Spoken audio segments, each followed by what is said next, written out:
A subida parecia interminável.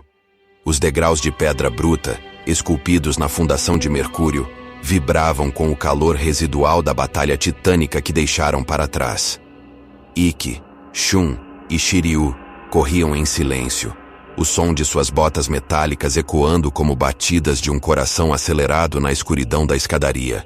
Para Shiryu, no entanto, a batalha não havia terminado. Ela apenas mudara de campo. Enquanto corria, sua Kamui passava por uma metamorfose agoniante. As escamas serrilhadas e pulsantes começaram a retrair.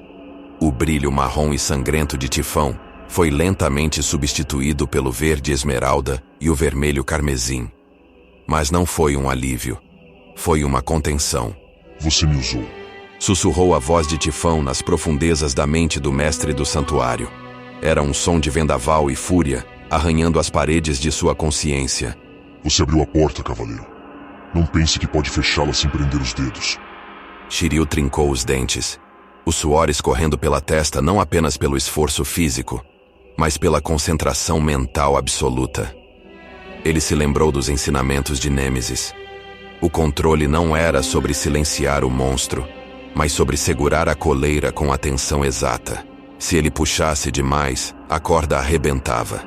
Se soltasse, ele era devorado.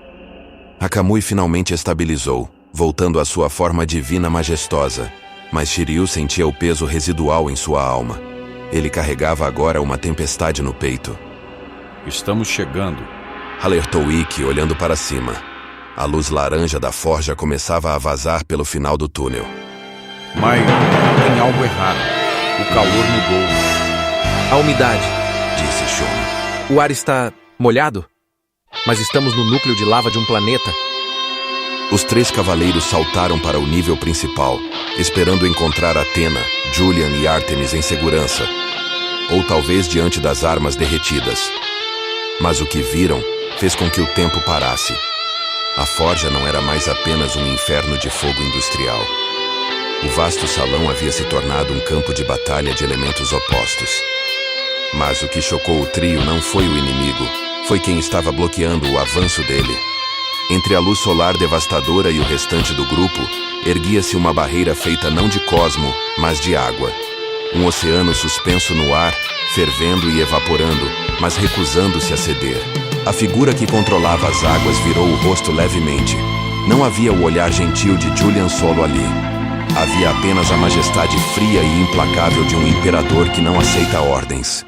O choque de titãs havia acabado. Já a guerra final havia começado.